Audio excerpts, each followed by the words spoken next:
But yeah, man, I'm going to share these lives right here. If you want to just kind of introduce yourself, say who you are, what you do, and we'll go from there. Cool. Yeah, Cody, I want to thank you for asking me to be on the show. My name's Chris Daly. I know it's spelled Doelle, but it is actually pronounced Daly. I just took my dad's word for it. But I've been a tech early adopter, since way back in the day. As you can see, gray hair in the beard. Uh, it's been a while. And one of the technologies that I adopted very early was podcasting. It was invented in August of 2004. I happen to know the people who invented it, so I ended up being the fifth or sixth person to ever podcast, depending on who you ask. Uh, Okay. yeah, and so we launched one. I'm in Texas. Nothing is bigger in Texas than Texas high school football, so I launched one called Lone Star Gridiron. Uh, it was a no brainer here, and I've been doing podcasting ever since. I own a full service media company as well, marketing and media, but podcasting has been the passion, and now in the last probably dozen years, it's been the primary source of our business. So you said you were in the podcast when it was like just like a brand new thing. Yeah. This episode is brought to you by Excel Coaching Academy. Hey guys, I'm really excited to let you know that I started a mindset coaching business. So what I want to do with this business is I want to help entrepreneurs, business owners, salespeople, leaders, and fitness enthusiasts or athletes develop the right mindset to increase revenue, improve business or performance, and overcome the challenges needed to become the best version of themselves. You can get more information about this by emailing info@excelcoaching.academy. Yeah, it was just Man, nerds playing with things. man, so what do you think about what this thing's grown into? Like just the podcast space. Well, I tell you, I spent most of 2005 traveling around the country speaking to business groups and college groups, saying, "Hey, this new thing is here. You can be the media. It's going to change everything." And I got blank stares and crickets. I mean, it was way too early. But since that time, there's been about three or four different times when it's like, "Oh, it's finally arrived." But you know, things happen, and iTunes adding it, Apple adding it to the iTunes Right. library was big. That expanded things greatly. I thought it was done then, but you couldn't make a living off it still. Um, Fast forward to COVID. COVID really helped podcasting because everybody was sent home, right? Right. So, Yeah. what were they going to do? They either created a podcast or they listened to podcasts, and of course Joe Rogan blew up, and the rest is history. Now we have the first ever podcast president, who I guess puts a lot of the credit on him being elected to all his podcast appearances. So yeah, I think it's amazing. I mean, I think anybody who doesn't really see the power in it, man, is just like I don't know if they're just simply not paying attention because No, it's not. I mean, it's everywhere, and like you said, you have politicians that are getting into this thing, businesses. A lot of businesses advertise their service on podcasts. So yeah, a study came out last year. It was toward the end of last year that said podcasting had the highest ROAS, or return on ad spend, of any advertising medium. Period. It beats billboards, television, radio, social media influencers, Facebook ads. It beats everything with a 4.9x, and that translates to you invest $1 in a podcast ad, and on average, you're going to get $4.90 worth of sales out of it. yeah, well, that definitely makes sense. And I think you mentioned too about the media, the future of the media. Yeah, I mean, I think it's already there, but I think podcasting is the future of media. There's yeah, like you hear guys like Joe Rogan talk about the traditional media. One thing that really hurts them is that they have that like chunks of like 7 minutes or whatever. yeah. Whereas on a podcast you can talk continuously for who knows, however long, an infinite amount of time, really. So yeah, it's just crazy how much it's all changing. But I remember back, like, so I'm an Android person. I have been for years, but I used to be an Apple person. Mm-hmm. And so I remember back in the iPod days, the iTunes days, a podcast was like, I could be mistaken, but I think in the early times there were very few video ones. I think most of them were audio. Right. Yeah. Yeah. It And so, started primarily as an audio thing because it's built on the back end of what's called an RSS feed, or really simple syndication. And again, I get into the nerd speak weeds pretty easily, but back then we didn't have the bandwidth to transmit a lot of video. Those are big files. So we started with audio, and it is still more powerful in terms of conversion on those ads. It converts 4 times better audio only versus video. oh, Because we're having a video conversation here right now. People are looking at your tats. They're looking at the background, wondering what's on my bookshelf. They're not listening like they do when it's in your earbuds. You also add to the fact that while I'm driving my car, while I'm walking my dog, while I'm gardening, whatever, I can listen to audio podcasts. I can listen to video, but then why spend the money on video, right? Yeah. Yeah. Well, it's just, I don't know. It's crazy, man. But I think you're right, because like I'll listen to a podcast, most of the ones I listen to are videos, but I listen to it. I don't watch it. I listen to it. And so, as you're listening to it, how much do you really retain even from that, But I remember back in like where I was going with this. I remember back when the Apple days, my Apple days, which were like, I don't know, 2005-ish to 10, somewhere around there. And it was like a podcast was like, like a section of the iTunes store, I guess it was. Mm-hmm. And it was like, there might be something you kind of got into, but not really. And then it was like it was almost like a niche thing. Like now there could be a podcast literally on anything. Yeah. But back then it was like, I don't know, man. I don't even know what the topics were that people were talking about back then. But it was I don't know. It was just like this own little thing. And now it's kind of grown into this thing that really, man, I can't tell you how much I know that came from podcasts, like it's just amazing the stuff that I've learned, whether that's news or information, whatever it is. Like I've just learned so much from podcasts. And I just think that like, if this thing didn't exist, I don't know, maybe I would use YouTube or audiobooks or whatever, but I don't know. It's just crazy. Like what this has kind of turned into from just seeing it from, and that was a very like low resolution, what I saw in the early days. Mm-hmm. You saw a lot more of it than I did. Yeah. You mentioned what you've learned from podcasts. Another study came out that said podcast hosts are the most trusted media in the world right now.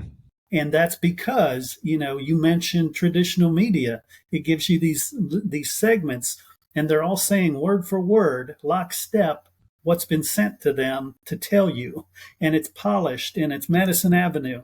Whereas you and I, we're going to go, and we're going to go, and we're going to be real. And that's why they trust us. We're real. Yeah. Yeah, that's crazy. Yeah, that's crazy you mentioned that, because I've seen those videos of clips where they'll take like one news station and then like play it simultaneously with a completely different part of the country news station, and it's like almost verbatim like what they say. Yeah. And I don't know, man. I think we pick up on that. You know what I mean? Because that's not like I'll listen back to podcasts a lot, and I've noticed like, damn, dude, I really say like a lot. Like, I just love that word. And then, but then I listen back to it because I'm trying to, I don't know if I'm listening to the guest or trying to learn as a speaker or whatever it is, improve as a speaker or whatever. And I'm like I just said, I use like a lot, but like, I feel like that's natural in our conversation, because I've had people before that talked to me about a podcast, like doing a podcast with me. And a person one time said to me, like, she wanted me to ask her questions and then stop the recording and then review her answer and then pick up on another question. I'm like, man, that's a lot of time. First of all, that's a lot of time. Like, that's significant amount of time.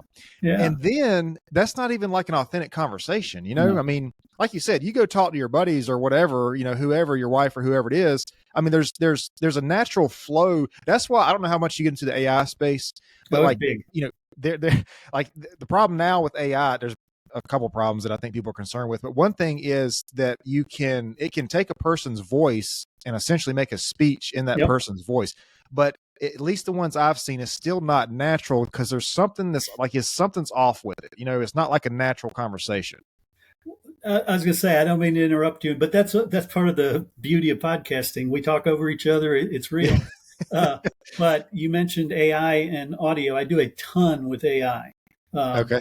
And particularly as it relates to podcasting, there's a service called 11 Labs, which is amazing at learning your voice and speaking like you. I do one of my shows that way, where I just send it a script and it reads it out in my voice, and it's good. I do one for a professor at a Power 5 university, I won't mention which one, who he speaks all day as a professor. He's a pastor, so he preaches on the weekends. He's a public speaker, so when he has days off, he's speaking in front of people. He wants to do a podcast. He doesn't want to sit there on the microphone. So he instead sends me a script.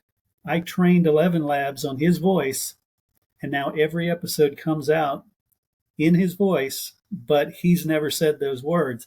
He plays it for his wife, and his wife says, "Wow, that's you." It's really good. It has gone way up. So it sounds like a genuine, authentic conversation. It sounds really like this person. Yeah. It's amazing. Yeah, that's crazy, man. Because I think the concern there is, like, people are worried about being scammed. If a family member, quote unquote, calls you and wants some money from you. Right. Yeah, that's what my wife and I talked about. That it's like, we've got a secret phrase. If you don't say that phrase, it's not real. There you go. Yeah, yeah. I don't know, man. That's crazy. I mean, and it's just, now the AI is here. Like I was talking to somebody the other day. I said, man, once AI, and it might already be, I don't know, but once AI gets incorporated with vehicles, we're going to be in a completely different world. I know Tesla has the self-driving. I don't know that that's AI based, though. It might be. I mean, I'm sure there's some sort of artificial intelligence there, but I mean, when I'm saying AI, I'm saying like basically taking Chat GPT or something like that and incorporating it into a vehicle. Like if you could just tell a vehicle, hey, get me to this destination, like, and it just does that. Find me a nearby, hot dog stand. Whatever. Yeah. I mean, that's crazy, man. It's crazy that we're moving into that space. But I just had a conversation with somebody last night, and she was concerned about this because, not to go off on the tinfoil hat tangent rails here, but she mentioned transhumanism, which I've heard of. But the way she put it with the AI thing, I was like, man, that's first of all, that sounds very real. Like if you just look at the direction of things, I'm like, man, that's kind of, it's not really, it is depressing, but it's like, we need to get in front of that. Yes. Like, and what I think, this is honestly what I think. I told her this too. I said, what I think with AI is, we didn't realize what it was going to be like, the governments or whoever. I think Elon Musk tried to warn people, but we didn't realize what it was going to be. But now that it's here, everybody's trying to get in front of it and use it rather than it using us. Because Joe Rogan talked about this on his podcast. He had, I forget the guest. I think it was somebody's Theo Vaughn or one of those guys. Anyways, he was talking about how they tried to update Chat GPT or do something with it and shut it down temporarily. And it tried to rewrite its own code to reproduce itself. Yeah. And it's like, man, that's like the beginning of Terminator almost, like that's crazy. Yeah. It's a brand new world. That's for sure. And just last week, with DeepSeek coming out, China's new open source AI that has already outperformed ChatGPT, Claude, Perplexity, all of them. And it's open source, and it costs fraction of what it costs to put GPT together. It's crazy, and it's learning from us right now. That's why it's free. Yeah. Oh yeah, for sure. Yeah, man, I don't know. I hope we can, I hope we keep what it is that makes us human, because it's very tempting for AI, like, to use it. I think everybody uses it for like productivity and stuff like that. Sure. But the creativity part of it, and just with anything, you don't want to rely on that, because if you get to the point where you rely on that and you just ask it every single question about every single thing, right, then it's almost like you dumb yourself down, I feel like, for lack of a better term, over time. And I don't know, that's one of the things. My understanding is that AI, like Chat GPT and that kind of stuff, is and I have a very limited understanding of this, but that's like different from AGI, like Yes. general intelligence. And Yeah. so like, we think about the Terminator and stuff like that, but it's like, that's not really never going to get to that point. Well, I don't But know at about the same never. time, you say what? I said, I don't know about never. Well, but I don't really understand the difference between AI and Yeah. AGI, artificial general intelligence. General Yeah. intelligence, I understand it is like the Terminator type stuff, Well, like it's actually like human intelligence. So okay. it can cover a lot. It's a lot broader in terms of its intelligence. Chat GPT can do some specific things really well, you know, up until again, it's changing every day almost. Up until a week or so ago, it couldn't see. Now it can see. You can turn You on said C? visual. Yes, it can see. You can put it on your phone. You can turn on visual mode and say, "What am I looking at right now?" Oh And it'll wow. say, "Oh, you're looking out the front window. There's a dog and he's rolling in the yard." And Huh. it couldn't do that a week ago. Wow. But Okay. that's what AGI is what they call the I guess the I forget what the point is called, but when it achieves AGI, it can make some decisions. Hmm. And the science fiction writers think the decision will be get rid of humans, but it Hmm. might not be. They might, AGI should be smart enough to understand when the humans are gone, somebody has to plug me in, somebody has to charge my battery, somebody has to do something, you know. Well, but it's so, and I don't understand computer code enough. I know that I've heard that computers, like if you code it for a certain thing, it does Mhm. not make a mistake. Like that is that. I mean, there could be like a malfunction in the hardware Right, or whatever, but like it doesn't right. make a mistake on whatever that code is. So if somebody creates AI, and I know we're talking about the AI basically creating itself, but if we create AI for like this specific purpose, Hmm. I mean, shouldn't it be that it like operates in that purpose because that Yeah, is what the code is? So yeah. I guess the issue would be it basically generating its own code to create something, some other form of AI. I guess would be the thing. Yeah, and now ChatGPT and DeepSeek each have a reasoning model, and what that does is it takes it outside of the box that it's created to be in, and it instead of saying, I need you to write this social media post for me, I need you to be my social media department and tell me what you should do and tell Mm. me how to do it. Oh, and by the way, go ahead and log into my account and write the post and put the post and respond to the messages, and suddenly you're out of the loop. Man, that is crazy. Yeah, But I wonder though, like you said, how would it? I mean, how would it sustain itself? right. Like And that's why I'm not worried, because at the end of the day, a something will wear out, right? So until it can create its own robots that can then go and get the resources and replace the parts, I think it's going to need us. but it, man, but it's like, okay, so my understanding is like AI, like Chat GPT. I know we're talking about reasoning. It has I guess the ability to do that. It has the ability to Yeah. see, but it's not like, my understanding is it's not like it creates these things. It creates these things based on a large language model. So it just Yes. reads a lot of things, and like based on what that says, it formulates these things. Right. And so if it so like if it has one thing that worries me, I don't think, like when I think of like enslavement or like a war against AI, I don't think like Terminator or something like that. Sure. But what I do think is like AI basically hacking or influencing very major systems that we depend on, like the financial system or something Hmm. like that.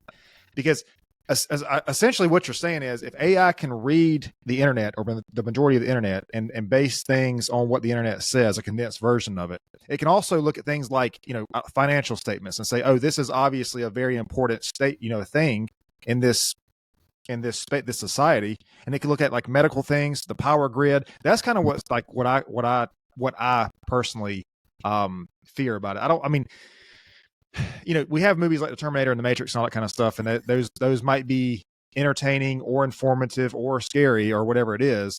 But like I think that's kind of I think there's several steps that we have to go through to get to that point. And I think one of them is the AI basically repairing itself, sustaining itself through some other means. But I don't know. I think like hacking, so to speak, hacking the financial system or the electrical grid or something like that. I think that's I don't know, to me personally, that's a concern. Yeah, definitely. You mentioned at the beginning of this conversation about it, the creativity. Right. And that's its weak spot. It's Mhm. not creative. It through these reasoning models, it simulates creativity, but like DALL-E or Midjourney or one of these graphics programs, everything it ever creates is based off of other people's creation. Right. So if it was never created, it doesn't come up with anything. And that's why they're talking about using the blockchain to pay creators when AI steals a tiny bit of their creativity, to pay everybody, according to what percentage ChatGPT or DeepThink or one of those grabbed their information. Right. So that reminds me of a point that I was going to make. I never got to it, but I was talking about the programming, the code. So if we code like AI to say, hey, provide me this resourceful information for research purposes or whatever, I mean, I think it would stay within the bounds of that. I think the problem is that you would have a person program it to say, hey, take over the world. And like Right. we don't know about AI, but people absolutely have that tendency, like there's been people in history who have tried to do that thing. And Yes. now we have this new tool that says, hey, attack this grid or this group of people or this internet thing or whatever it is. And it kind of sounds backwards because you kind of think that like the AI needs internet, but that doesn't mean it can't target specific points in the grid, Mm-hmm. I mean, and I think that's maybe like where Elon Musk is coming from. And I think maybe where Donald Trump, his understanding is coming from, like we need to be able to basically have that power in the hands of the right people that's going to use it. Because man, once you open up, I mean, AI thinking for itself is one thing. AI doing its own thing is one thing. But then people who have bad intentions for humanity or a certain group of people using AI for that purpose as a weapon, that's a whole different conversation. Yeah, and you're right. I think that is the much bigger fear. People talk about, AI is going to cost me my job.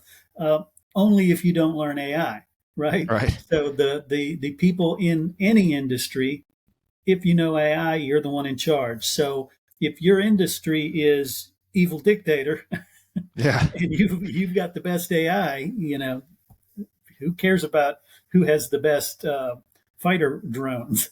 Right. Yeah. Who can control the fighter drones is what's important.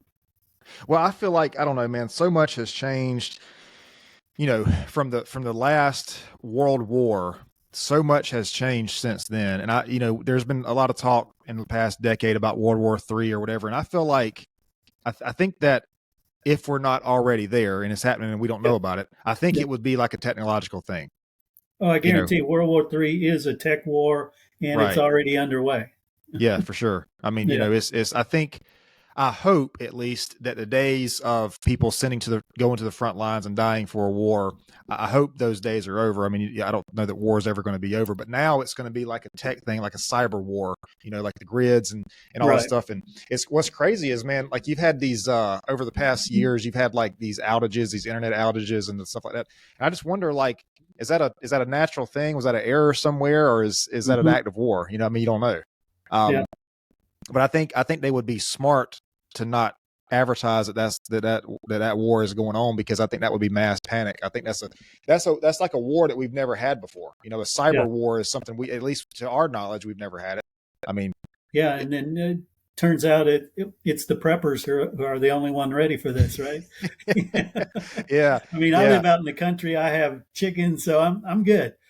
Well, I'm in the country too, but I don't have a farm or anything. I mean, we have, a couple grocery stores or whatever, but there's a lot of people around here to do that. But yeah, I don't know, man. I think, but I think the main thing is not losing what makes us human. That connection. I think the human connection is a big piece of it, because I think, like, we went to the virtual thing with COVID, and anybody who's ever done a virtual meeting will tell you it's not the same as in person. Right. But like, I understand where the companies are coming from too, because supposedly productivity skyrocketed once people started working from home. So I understand that, but I think that I don't know. The only thing that worries me about technology, not necessarily AI, but technology, is like the lack of that social connection. You know, because I've noticed myself. So every once in a while, I'll do like a social media fast where I won't go on any kind of social media for a week or so. And I've noticed when I do that my interactions with people are like I don't know how to explain it other than they're just better. Like I feel like it's like richer. when I talk, they're just a better experience, you know? And I don't know. I think by nature, social media is like it trains us to be on the outside looking into the world and not being in the world. You know, even if we post on social media, that's not the same as like being in the world, you know? I don't know. No, I agree. I agree with that completely. But going back to podcasts for a minute. So I think when we talked originally, we talked about Joe Rogan and just how he's like, he's just so far out on the spectrum, man. Like he's had this crazy success with podcasts, and I don't know how many episodes he's done. It's got to be in thousands. What do you think? Like, how did what was it that got him there? I mean, he's a charismatic person. He has good conversations and stuff, but he can go 3 hours with people. Yeah. And the crazier thing is you can listen to him for 3 hours. You don't drop off at like 30 minutes or what. I mean, you can actually, I mean, it might take you a couple days, listen here and there, but you'll listen to the whole thing, like what's going on there? No, I tell you, there's several things going on there. One, it starts with what I've ended every episode, and I've done thousands and thousands because I've got a lot of different shows out. But every episode has been ended with the exact same thing. I end up saying, keep it real, because that's the power of podcasting. That's why the hosts are trusted. That's why the ads work. That's why people are listening to us right now. And Joe Rogan, he saw that early on. And then you add the fact that he had the Hollywood connections already when he started. So he was one of the first ones who could bring on some big names. And that really gave him a 600-mile head start. He took off. The folks like me who were doing a lot of shows, and I was doing Texas high school football. I was doing an international music one, and I was focused different. I was focused on sharing newness. So I debuted Death Cab for Cutie on my show. That was their first ever play. Ingrid Michaelson, who became a big star, was on my show. But nobody knew them then. Right.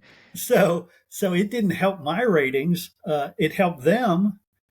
Joe did it the opposite. He went with, okay, I'm going to get some well-known people on my show. And his things went through the roof. And I've seen that time and again. If you can get some good guests on your show, the bigger their audience, I tell everybody you need to take advantage of OPA, other people's audiences. What I'm doing right now and what you're doing, we're both getting in front of each other's audience right now because I'm going to share this to my audience. You're sharing it, obviously, to your audience. He was just doing it at a much larger scale. He would get somebody very famous who tens of millions of people knew who they were. So, of course, he's going to get the numbers. And he just keeps pushing the envelope. He gets the Theo Vaughns. He gets the Donald Trumps. He gets the Lex Fridman. He gets the Elon Musks. He gets the big, big names. Yeah. And that's 100% of his success. And he's good at it. He's conversational. Yeah. I think that's the key thing, man, is he, well, like I said, first of all, he has a range. I mean, those people that he bring on, it's like a spectrum. It's like a range. It's like every person that could exist. It's not like a niche, He's like, there's all kinds of stuff. That's the power is real people are that way. Yeah. You have interests all over the place. Right. You don't have just, this is your niche and that's all you ever talk about with your friends. No, you talk conspiracy theories one day. You talk about UFOs one day. You talk about the economy one day. You talk about biology one day, whatever it is. And so he's tapped into what the zeitgeist is of the American public. So, well, that doesn't make me feel so bad now, because sometimes I feel bad, man, because I feel like I go off the rails a little bit. And I try to tell people, like, listen, this is a self-improvement podcast, which that's a broad spectrum of things. But like, I don't know. Sometimes the guest might say something and I really want to explore that. So then we'll go down that. And I know that some people like the structure. They kind of like, what to Yeah. expect. But I don't know, man. I just feel like, there's not a single conversation, unless we're, trying to solve a problem or something, but there's not a single conversation I go into somebody that I know personally and like, okay, like I'm going to say this, and this at this time, like it just doesn't work that way. Right. Yeah. I don't know. I do feel that's the authentic, the genuine conversations. And I think that's what all these podcasts that are successful, I think that's what they do. Theo Vaughn, he's got his own podcast, which is he's obviously a comedian, so that there's some attraction there to that. Because he's funny, he brings on people, makes jokes and stuff. And then Joe Rogan, Joe Rogan has really been, in my opinion, like that's one of my main sources for news. Yeah. Especially, it depends on who the person is. Like, I don't know if you saw this recently. Mark Zuckerberg came out and basically made an apology video about how Facebook's done with some of the censorship stuff. Right. People are kind of giving him a hard time for that, man. I kind of get both sides of it because I get how big he is, and if that really happened, because I don't know if you heard about it, he said that the government basically came to him and forced him to censor some things. Right.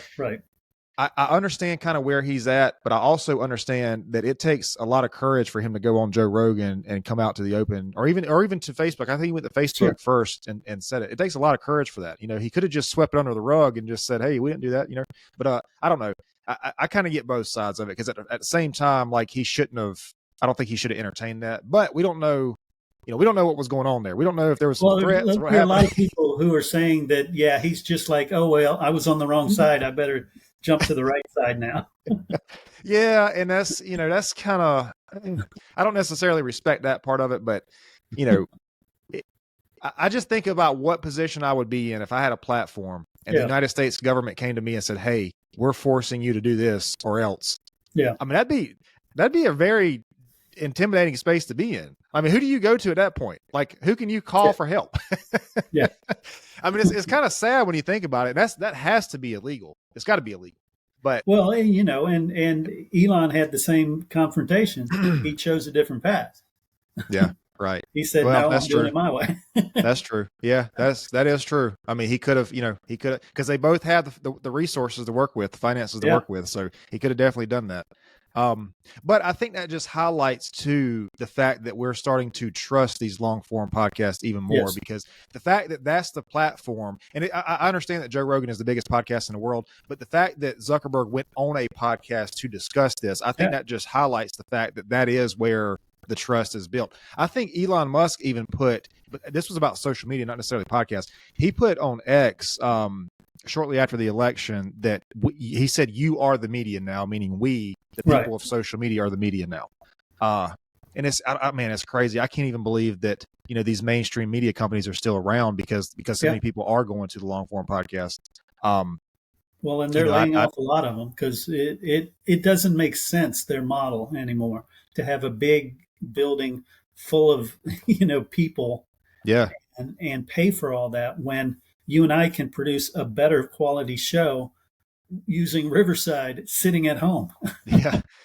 For almost nothing compared to their cost. But it's also too, like, you see, I think that when we see people online, and I think politicians get this the worst, but when we see people online, whether it's a TV show or some broadcast like that, it's like by nature, that there's something about that person you're not seeing. Like there's like what they're doing right now is a very it's a 30-minute show, and they have, like I said, 5-minute chunks here and there. So you're seeing a handful of minutes from this person.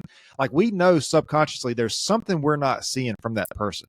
Versus if they get on a podcast and they have a person like Joe Rogan, and he's going to push back and say, "Oh, wait a minute. What? I don't agree with that because this is what the news said. This is what happened." And so there's more authenticity. I think we just crave that, man, especially from these people, the people in power, the politicians, these celebrities and stuff. We just know that, like, there's something there that we should see or know about this person, and we don't have that chance unless they get on a podcast and they talk in long form. But I think we are craving that. I think that's part of that connection I was talking about earlier, that we're just craving that, with other people. Yeah. And that's what the studies I talked about earlier, they all reflect that.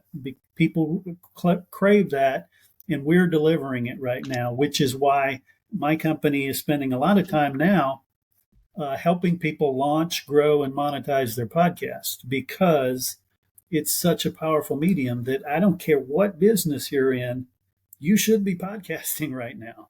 Yeah. Well, like I said, I've known. I'm kind of, I don't know how I feel about this situation, man. Like, I've known people who have businesses and they advertise through their podcast. They bring on potential clients and like all that. That's okay. I understand that. I mean, you're basically having a conversation with the person just like you would over coffee or whatever. I understand that. But there's a certain niche of people who use podcasting specifically for lead generation. Yeah. And they do it in a way that the guest has no idea that they're coming on the show to be it's very basically sneaky. I don't like it. And I don't like that. It is completely different if you know, like what I do, if you know my industry and you know that I have a podcast and you say, hey, let's do a podcast. That's completely different. But if I have, and this is going to piss some people off, but this is just how it is. If I have a podcast and the person that I'm bringing on has no idea that I'm about to pitch something to them on the form of, I don't respect that, man. I don't like that. Like, that's how I feel about it personally. I mean, I don't know. If a person reaches out to you, that's different. But like I said, I've seen people online, on these group pages and stuff. They're looking for people just to have a conversation with. They will tell you, I'm not interested in buying anything. I don't want to be sold anything. Like, they just want to have conversations. I know one person, man, she's actually been on this show and it was a great conversation. When she goes for guests, she will immediately say no life coaches. She doesn't want any person that has a coach or a program, because she's had a negative experience with so many people that it's like now, and she's actually in an industry where she could benefit from having those conversations with people. It's just, I don't know, man. But it's also too, going back to the authenticity. Yeah. If that's what you're doing on a podcast and you're, like I said, we're trying to connect with each other's audiences, how much are you going to connect with them if everything that you say is basically an hour-long sales pitch? Right. Now I'm hoping at the end of this, you don't try to sell me something. Oh, but listen, I don't think I have anything to sell you. I think you're so far ahead of me in the podcasting game. It would be I would be, what am I trying to say here? I would be stepping backwards if I tried to sell you something at this point. But no, here's the same way. I saw that. I remember when I first saw that, because you mentioned these guesting groups and stuff like that. You see some of them are not ready, whether it's the guest or the host that aren't ready to do a really good show. I still will go on their show just because I know they need that. They need to churn through some and learn how to do it. But then early on, I went on a show and it was exactly what you talked about. It was a sales pitch the whole time. And, this is the pre-show show. And then, they talk you through it. But to get on the real show, you have to be a customer. And, and I'm like, fine, I'm not interested, but thank you. And that's even crazier, because some podcasts have fees. Yeah. And I understand that I understand that if the audience is big enough and the show is going to be professional enough and there's actual production behind it, I understand that. I'm not in a place to do that. Most podcasters aren't in a place to do that. But if it's going to be something, like if you're talking about actually getting exposure through an audience, I understand that. But then I've had situations where I've done that and I still have that pitch come across from this other person. Yeah. Dude, I was talking to a lady one time. I'm not going to say too much to be kind of vague here. I was talking to a lady one time and I was going to go on her show, right? And it was one of those things. I mean, everybody does the pre-show interview. You just kind of have to get a sense of the person, get a general feel of the person. I get that. So I talked to this person and I mentioned to her that I started a coaching business, like a mindset coaching business for people who wanted to be, perform better in entrepreneurship and stuff like that. And this was supposed to be like a 15-minute call. As soon as I said that, man, she dove in, because I guess what she did was she helped people in that coaching space, create an online business or scale or whatever it was, improve whatever it was. And so as soon as I said that, we went into this whole thing about what she does. And it was, she had a lot there. She was doing a lot of work. And then at the end of it, she was like, well, I don't feel like you're a good fit to go on the podcast right now. I was like, man, there's no way. There's no way we just sat here for 45 minutes for a sales pitch that I didn't even volunteer to be in. And now I'm not going to go to it was crazy, man. It's just like, I'm like, really? Like, that's where we're at right now? Yeah. And actually a good friend of mine is actually promoting that as a business model to, get paid to do interviews. I'm like, dude, I love the guy, but yeah, I'm telling him he's doing it wrong. I don't. I could never see paying to be on a show. Yeah. I know you mentioned if the audience is big enough, but I'm sorry, I wouldn't pay to be on Rogan's show. You know, Oh, I okay. would go on his show, obviously, given the Yeah. opportunity, and but I wouldn't charge anybody to be on my shows either. Yeah. So I don't know. That's just me. Yeah. I don't know. I mean, I guess I kind of get it. Like I said, if there's actual production involved, but what I do not understand, that would be like if you came to me about a business inquiry and you wanted to know more about my company or whatever. And I said, okay, we can do that. But in order to do that, I'm going to charge you to sit down with me. Yeah. Like Yeah. I'm going to send you an invoice to sit down with me to learn about my company. Like Right. that's crazy to me, man. You know? Yeah. And this is the bad part. It's not even about how I feel, because who the hell am I? But it's like that sends some message to the rest of the podcast industry. Like this person I was talking about on social media, she actually commented. She was like, is there anybody out here who just wants to have a conversation? Yes. She was like, because everybody that I talk to, I feel like they're trying to get me to hire them, you know? And it's just like that. I don't know. If that's what you're going to do, whatever, fine. I mean, if the person agrees to come on your show, most of the time they don't know they're going to be in that situation. And that's my problem with it. But that is sort of a different, space versus I think kind of what me and you were trying to do, Yeah. like, I mean, if Joe Rogan had done that, he'd never be where he's at right now. Right. I don't know. He might have a fee. I doubt it. He makes so much off of his podcast. He probably, like, his thing is bringing on the people that he knows people are going to listen to, and what's in it for them is obviously the audience, so there's I can probably see the flip side of it. I could see paying a guest to be on your show. Yeah. I mean, yeah, that's no different than paying a speaker to come to your event. So I wouldn't doubt. I mean, I doubt that Donald Trump paid to be on his show, but I guarantee there's one or two people who've been on Joe Rogan's show who probably have paid something.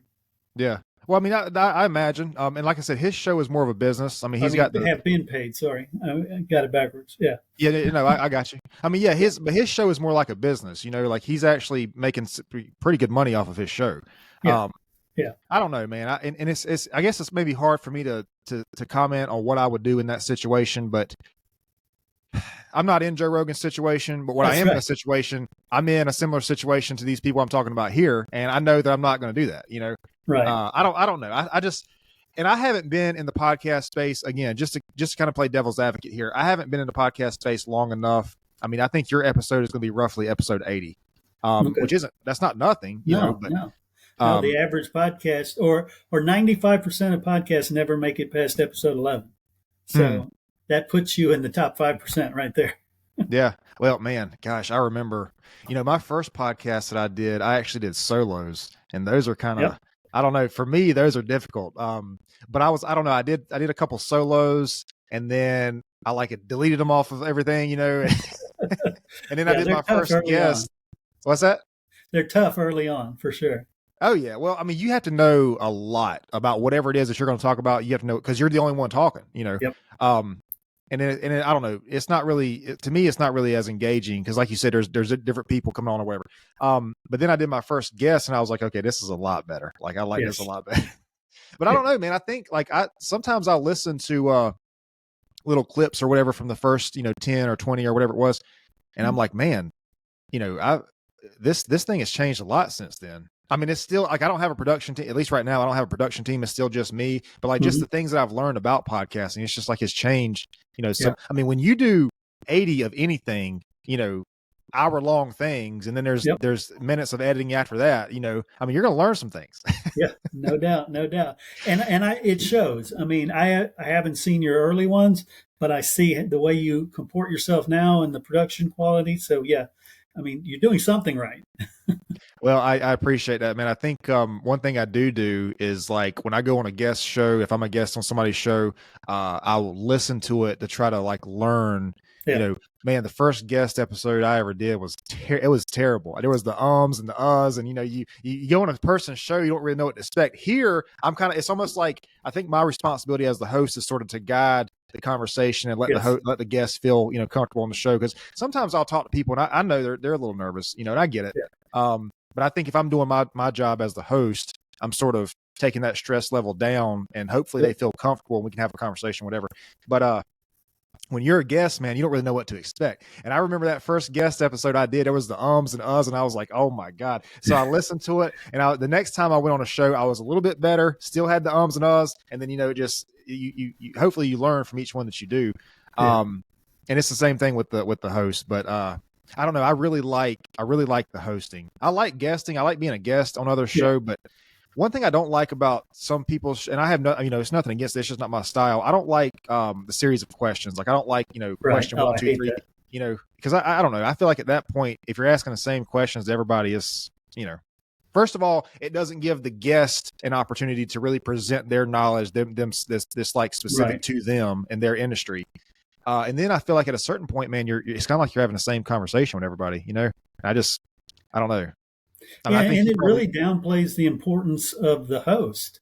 That's what a good host does, is like you mentioned, direct things and keep things flowing. If it's just read this question, read this question, read this question, have AI do it. Because you don't need Cody, but the conversation is good because it's Cody imparting some of his, experience and asking what just popped into your head. Yeah, well, and that's kind of what makes me feel better about it. Because like I said, I can tell some people when I go off the rails, they're kind of like a little not frustrated, but maybe uncomfortable because they don't know what to expect. But it's like, okay, well, we were having this conversation and this thought came in my head to ask you this question, that's subjective to me. Like who else would think that, like that's something in my own mind. So even if you go on 1,000 other podcasts, it's probably not going to be that specific scenario that just happened, Right. I mean, that comes down to the uniqueness of the individual. I mean, everybody, has that thing, but, I don't know, man, it's crazy. Like, I honestly feel like there are infinite possibilities for podcasting. I really do. I mean, I really do, because if like we just said, if every single person had one, that is like what, 8 billion different scenarios it could possibly have. I mean, yeah. And I tell everybody, look, everybody, that's one thing I've discovered in years and years of doing all these interviews. Not only does everybody have a story, everybody's story is interesting. There's really good stuff in anybody's, conversation. So, and that may just be me. I like people and I like interactions. I like conversations. So, you've got a great story. You need to tell the world. Hang on just a second. Sure. I'm so sorry. I gotta pause this just for a second. No problem. Here we are talking about being a great host, and now I had to pause. You're keeping it real. Now I had to pause the interview. What happens? We're talking about the hosting situation, the guesting stuff, just the infinite possibilities, really. So what you said, all right, so I just want to backtrack just for a second. You said you entered podcasting 2004, like in the very early days. And then since then you said you've grown it into a business. Yeah. So what was that like for you? Cause I'm on the outside looking in talking about all these other people who are doing whatever, and you actually did the thing. Like you actually made a business out of it. Right. Like I said, it started as a marketing company even before then. So, this was just what I saw was a great new tool. And that's what I view with all tech. I look at ways it can be used in business or fun, whatever. I originally started that first show, Lone Star Gridiron, to test the market. A friend of mine I've known since junior high school. We played football together. We officiated together. We've done coaching. We've done all that. And we just remained fans of Texas high school football. So I went to him and I said, hey, there's this new thing called a podcast. I think we should do a show. And he goes, well, who would want to hear us? I'm like, we have opinions. The people on TV, they're just people with opinions. And so I finally convinced him. And then, like the next week I said, I think it could get us into the game for free. He goes, are you sure? And so I went through there. I made up press badges, showed them to him at the gate, and they let us in. And he was like, how do you do that? You're going to get in trouble. I said, look, we were in Houston at the time. I said, the Houston Chronicle, they print their press badges. This is no different. We're just getting out there. And I told him, at that game, I said, look, I think they'll even let us in the press box. And sure enough, they let us in the press box. Next week, I said, okay, I bet they'll feed us too. So we're going to games for free, which we were going on Fridays anyway, right? Because we've enjoyed the sport. So, and then I thought, I bet we could get advertisers to start paying us some money. Yep. And sort of built on that slowly over time. Now that website, LoneStarGridiron.com, gets about 3 million hits a year. And, we put out like 40 different shows, and not episodes. Those are different shows during the football season. Yeah. Yeah. Each one with weekly episodes. And it's just grown and grown. We've gone into other sports. We do one for the University of Texas. We do one for the Texas High School Football Hall of Fame. We do one for several nonprofits, just as it's a great model as a fundraiser for nonprofits. And then we kind of launched into helping people, like I alluded to earlier, launch, monetize, and grow their podcasts. So, I'll sit down and consult with anybody for free, 100%, no cost, and just, talk about their business, talk about if it can help them. There's usually a model that makes it worthwhile. It may not be advertising, like is the bulk of what we're making. It may be getting more coaching clients. It may be getting more speaking gigs, or getting people to come to your event, whatever it is. It could be a different model for any company. Or it could be, like you alluded to, just advertising on existing podcasts, right? One of my marketing clients in Houston does HVAC work. He started advertising on our Houston area high school football show. He's been advertising now for 15 years on there because it works. Yeah. So it's a different model for every company. And that's what we try to do, facilitate helping people take advantage of it, because it is the top medium right now. So when you got into this thing, man, and it was like, almost nobody else was doing it, Yeah.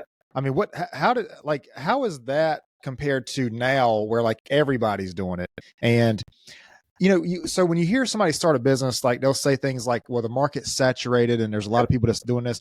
I don't necessarily see that as a bad thing. I mean, that means you have to be competitive, but what that means is there's a clear need in that market for that thing.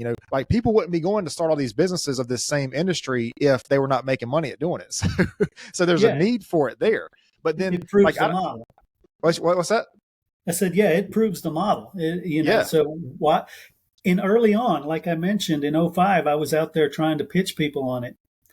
It was too early. So because of that, it taught me, either stick with it until the people catch up to you, or in other industries, wait until there's a market and then get in. And now the market is there for everybody. So people like me and the millions of podcasters who started and quit have kind of laid the groundwork. And you mentioned saturation. Yeah, I think something like 25 million podcasts have been created, but the majority of them died. Yeah, that's crazy, man. 25 million. Yeah. And so there's still, it's a huge market. We're still talking 8-9 billion people out there that are consuming these things.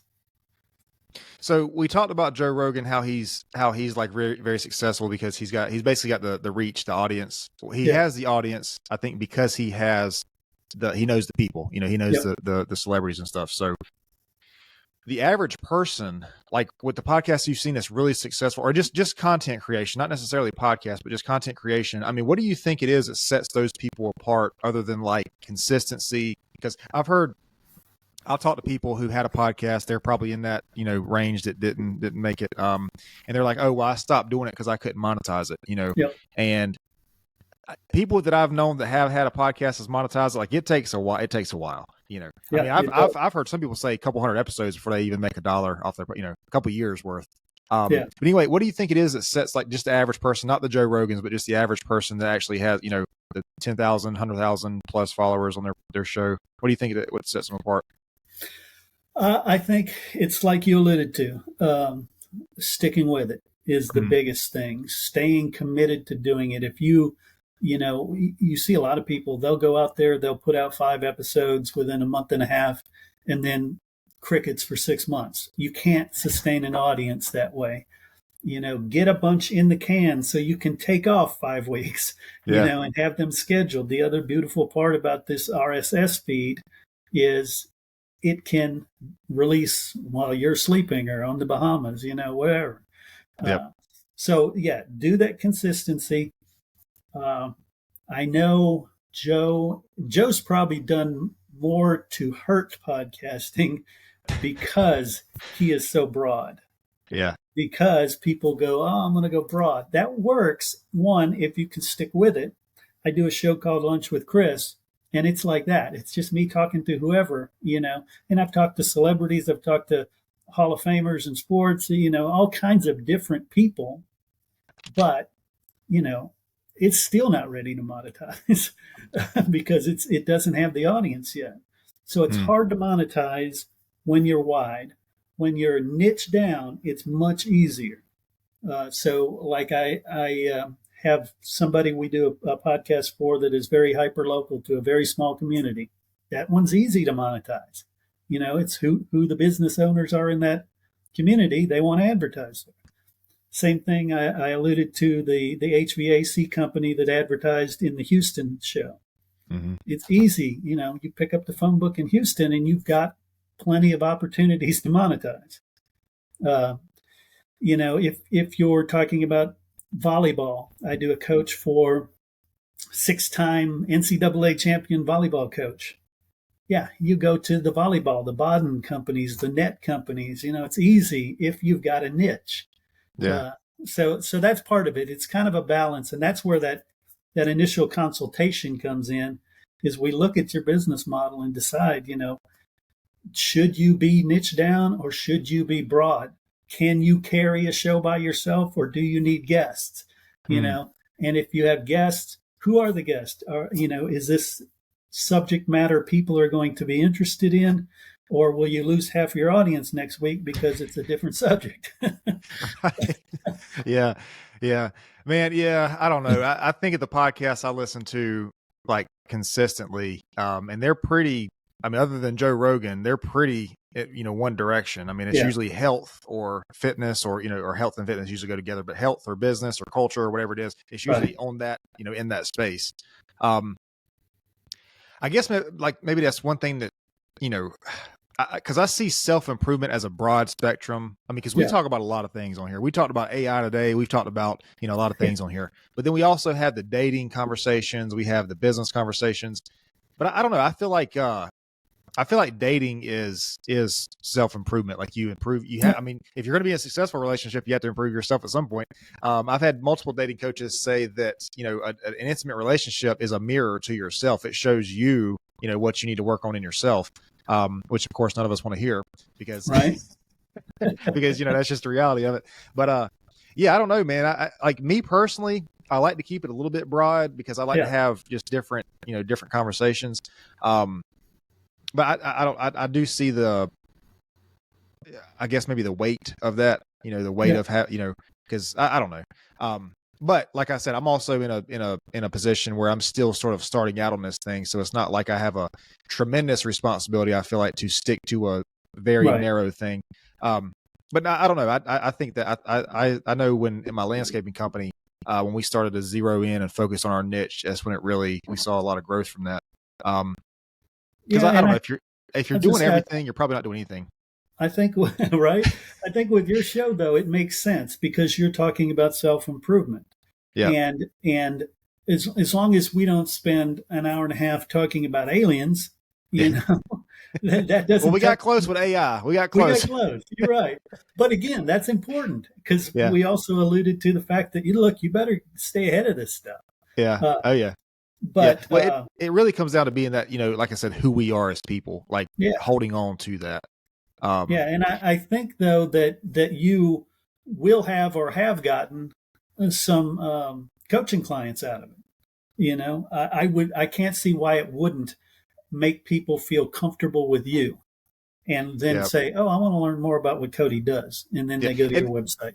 And that's another thing too, not to keep going back to the importance and the possibilities of podcasting, but I talk to people all the time, like other business owners, like this is a great way for you to basically present yourself. Like you can come on, not necessarily even my show, just come on a show and have a conversation, you know, and I'm not saying like talk for an hour about insurance or whatever it is that you do. I'm just saying, you know, have a conversation. Then you have a resource, a tangible resource that you can share with people, like, you know, potential clients or whatever it is.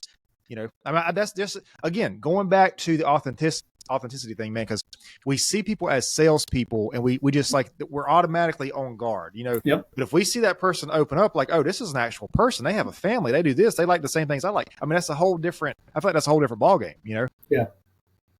Yeah, I agree totally. And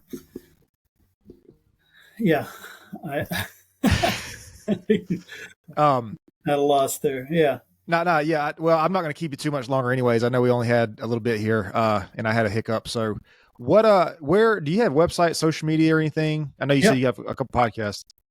Yeah. I've got freshmediaworks.com is the main website. And that's got links to our audit, where if you have an existing podcast, we'll do a podcast audit and we'll tell you, hey, here are some things you should work on. Here's some things you're doing amazing, things like that. We also have a link to our launch if you wanted to start your own. But also we have a network, LoneStarPodcast.com, and that's a network of shows, all different subjects. My name, as you see on the screen, Doelle, if you look up Chris Daly anywhere on any social media, since it's such a unique name, I'm very easy to find and I'm on every social out there. So okay, very hard to hide with a name like that. Okay. I think I noticed in your, well, I don't want to ask, I will ask you about this. And if you don't want me to, I can clip this if I need to, but I think your email said you authored a couple books. Oh yeah. Okay. Yeah. And I was going to say, podcasting today is the authorship of yesterday, because you know how that lends so much credibility to you to be, oh, I'm an author. You know, now, oh, I'm a podcaster. It lends some credibility. But yeah, I've written several books, several on high school football. I wrote one called All I Need to Know I Learned from My Texas High School Football Coach. And it's a handbook of wisdom about, teamwork, pride, poise, class, all the stuff that you learn in athletics. Also wrote one called Rocket Man about the former head coach of the Converse Judson Rockets and the head of the Texas High School Coaches Association for 17 years, D.W. Rutledge. I've written a couple joke books called Lame Jokes Rule, because I love lame jokes. and something else I can't remember. I'll have to look over my shoulder. Yeah, there was a list. Like your email had a list of things you had in there. Like I said, I enjoy writing. I'm working on 3 different ones right now too. Okay. Well, yeah, if anything that you want to share link wise, if you want to send it to me, I think you might have already sent me some things. Cool. I'll put them in the videos. So I want to ask, I usually ask one question before we close, but I think in this spot, I want to ask 2, because one thing I want to ask you is, you talk about these high school athletes and stuff. And you know, the teamwork and the dedication and all that kind of stuff. If you had to give a piece of advice to an athlete who was in high school, who was sort of in that transitional space, you know, maybe they're going to college or maybe they're not, maybe they don't know what to do. What do you think you would give them that really, you know, that piece of advice that's really kind of founded in teamwork and, you know, pursuit of a direction, of a goal? What would you give? Because I know, like, that's I remember back when I was like 16, 17, whatever it was in that space. That's a weird time, you know, like that's like, you got counselors and people telling you like, go to college, do this. And then you're like, well, I don't know if that's right for me. And then you feel bad for not doing it because everybody else seems like they are doing it. So, I mean, what do you think just in that general like space about that next phase of their life? Do you have any advice that you would give somebody in that spot? Yeah. And that's a tough one. I don't do like, you know, here's your 10-word piece of advice. I do conversations, and I do speak to a lot of these groups, but it's more of an in-depth conversation where we kind of figure out who it is they are. Right. And that's what, if I had to give advice, I'd be figure out who you are, what you want to be, what you want to do, and realize more than anything, no matter what anybody tells you, your ceiling right now is unlimited. Mm, Anything you can be, anything you want, and I'm so proud that we have 4 kids, and I spent their youth telling them they were unstoppable, could do whatever they want, for sure. and they have lived up to that. They've made me extremely proud. Yeah. So that's what I would say. Just at the very least, understand you can do anything right now. Don't Well, believe anybody when they tell you you can't. well, that's encouraging because I think I don't think there's a lot of that. There's not nearly enough of that going around, especially in that age. Yeah. I think unfortunately a lot of people hear maybe the opposite of that. You know, so that's encouraging to hear. The last question, and this is, I said earlier I don't have a series of questions, but this is one question that I ask everybody. If you could share one of the most important lessons you've ever learned, either from your personal life, if it's something you're comfortable sharing, or your career, business, what do you think would be one of the most important lessons you've ever learned? I'm gonna give you two. Okay. Since you gave me 2 questions, I'm gonna give you 2 answers. Okay. I'm gonna give you a business one and a personal one. On a personal front, I would say get comfortable with the guy in the mirror, and trust him to be, or her to be, the person you think they are, and let the world see the inside one. Be genuine. Keep it real. I mean, that's really what it all is be honest about who you are. Understand when you suck at something, that you can either fix it or you can just admit, look, this is a weak spot, but don't worry about trying to be all things to everybody and put on a face.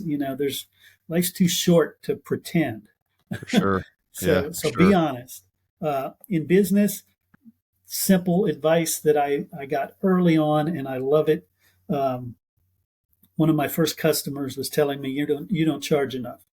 And so he told me this, and I pass it on to everybody I know. Raise your prices until you lose 10% of your customers, Hmm. and do that periodically, and you'll get what you're worth. That's interesting. Um, well, I've never heard that before, but also too, the man in the mirror thing. I don't think you can, I don't think you could charge that 10% unless you're first comfortable with that man in the mirror, unless Yes. you are that authentic Amen. person, So I love that you answer those with two answers, because, I think they go hand in hand. Yeah. I tell people all the time, man, like when I started, whatever this personal growth, self-improvement journey is, reading the books and the podcasts and stuff, and trying to learn as much as I could. When I started that and sort of exploring, into myself, that's when I saw like my business start to grow. Yeah. And I asked somebody one time, I was like, do you think that that's a byproduct of me working on myself, or is it vice versa? He was like, no, it's definitely because, you started to focus on yourself, improve yourself, have that conversation with the person in the mirror. He was like, that's definitely what it was. And I think that's what, to be honest with you, man, I think that's what holds a lot of, business owners back. Because so if a person is not in business and they hear business person or business owner, we think of like, Elon Musk, $1 billion, but like most business owners are not that. They're just like, Right. all of us are just normal people who are trying to do this thing. And I think that's one thing that holds a lot of us, not even business owners, but a lot of us in general. That's one thing that we can't have that conversation with ourselves about, like you said, where you suck or where you need to improve or whatever. And I think it's just as important to know where your strengths are, but I think it's really important to know where your weaknesses are. I mean, I think that's one thing that's holding a lot of us back from that next level in our life. And and then tie that into what I told my kids is, don't believe the imposter syndrome. Don't believe when you say, well, I don't, I can't charge more. I mean, who am I? Don't believe that. You're as valuable as Elon Musk. I understand your wallet isn't, but you're a human, and anything he's done, you can do. Yep. Well, that's the thing, man. Like we put these other people on pedestals, and they're just people. They have the same problems as everybody else, and they just figured out a way to handle it better or hide it better or whatever it is. And like Elon Musk was a person who, I mean, I respect Elon Musk. People have different opinions about him now that he's in politics or whatever. But like, the dude did like several impossible things at one time. Yes. And I mean, he just, the rocket into space, the electric car, the rocket that lands itself, all this kind of stuff at the same time. It's The so like, boring machine, everything. the what? The boring company is probably my favorite thing he does. Yeah. So, I don't know, but it's like we put these people on pedestals, like as if, I mean, you see it a lot. I'm sure you see it a lot with athletes. Yeah. You put these people on pedestals as if they have something that you don't. And I understand talent plays a big part of it, but the talent is useless if you don't work hard towards it, if you Yeah. don't use it, Yeah. and Hard work I don't, beats talent every time. that's it, man. That's it, so, look, it's been a great conversation. I'm sure we could keep going. Yeah. I feel like I want to high five you now. Yeah, man. Yeah. Virtual high five right there. Yeah, I'm going to stop the video just real quick, explain to you about the upload and all that good stuff. Yeah. But yeah, definitely appreciate your time here today. Thank you. Yeah. Let me see. Hey everybody, listen, I really appreciate you guys tuning in today, man. If you like the content, if you found this episode useful, you can visit us on social media. That's YouTube, TikTok, Spotify, Amazon Music, Rumble, Instagram, Facebook, and Google and Apple Podcasts. There you can like our videos, follow, subscribe, and share. And again, we appreciate it. We'll see you next time.